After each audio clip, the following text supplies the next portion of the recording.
The New York Times is reporting on the results of a recent conference held by the ANC, African National Congress, which is the party that holds a majority in Parliament and has since the end of apartheid in 1994. So let's go ahead and read here. It says, the African National Congress votes to keep the beleaguered president.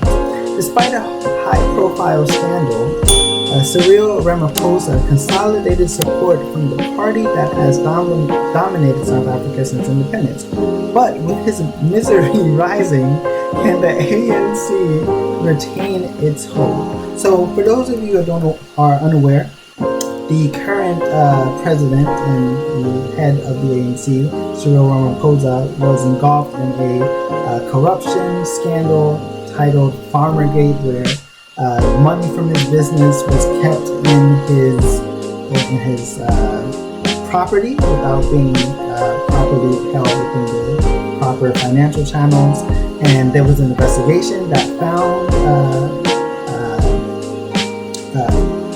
that he acted in a way unfitting of the president, at the very least, if we can kindly refer to it as that, and to being cynical, that he engaged in corrupt activities. And there was a vote in Parliament as to whether to proceed with the findings from the investigation. The ANC, who holds the majority in the Parliament, effectively voted to shelve or to kill the investigation. So the findings, they voted to just disregard them, which is, and so this is coming right after that, because that happened. This conference is just finishing up, I believe, but the vote on the investigation findings happened last week. So this is we found that the investigation found that the president was wrong for what he was doing, and that he was engaging in corrupt activities by not properly storing his finances in the right channels. But we are not going to adhere by the findings of the report. We are going to disregard them, although there were some notable ANC members that did vote to proceed with the findings, effectively voting against the president. So that doesn't have to be noted, but not enough to warrant to allow the investigation proceedings to continue. So here it says that his victory announced during the ANC's national conference in Johannesburg makes him the front runner for a second term as South Africa's president after elections scheduled for 2024. Effectively, a little bit less than 2 years from now, there will be elections for the president held in 2024.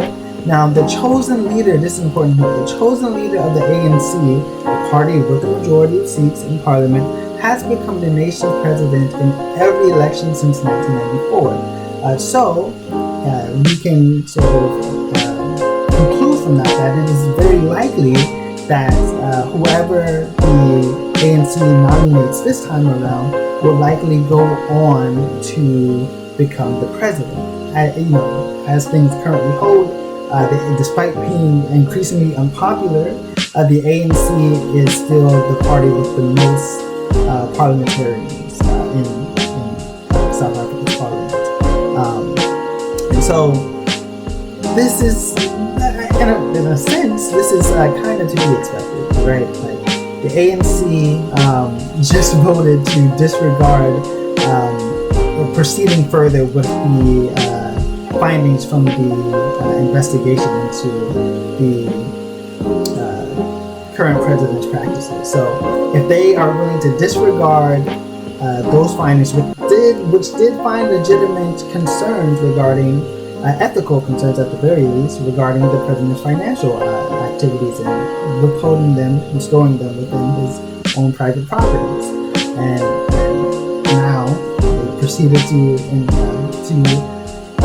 for a second time vote him as head of the party, the current president. So not too surprising, but it'll be interesting to see how this continues to develop in South Africa.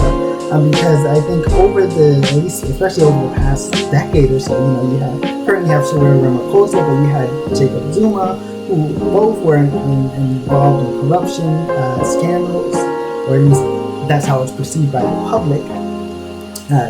So the reputation of the ANC has soured in recent years. Especially if you look back to